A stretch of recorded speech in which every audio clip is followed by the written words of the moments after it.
Ak mal niekto iný názor na očkovanie proti covidu, bol nebezpečný pre spoločnosť.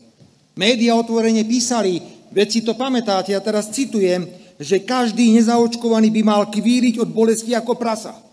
Ba treba aj použiť silu, ak niekto odmieta politiku ihly. A dnes sa ukazuje, že náš slobodný pohľad na očkovanie a opatrenia vlády v boji proti covidu, hrubo porušujúce ľudské práva, bol správny a opodstatnený. Jedna štúdia za druhou potvrdzujú škandalózne dôsledky masívneho očkovania nepreskúšanými experimentálnymi vakcínami.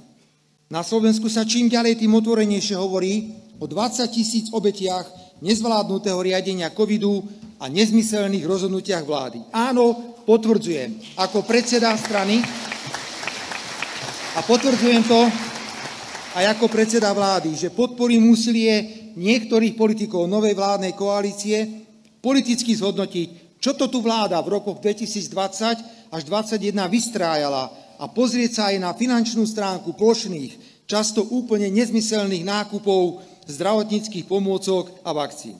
Rovnako veľmi jasne prehlasujem, že Smer Slovenská sociálna demokracia nebude podporovať posilnenie právomocí Svetovej zdravotníckej organizácie na úkor suverénnych štátov pri riadení boja proti pandémiám.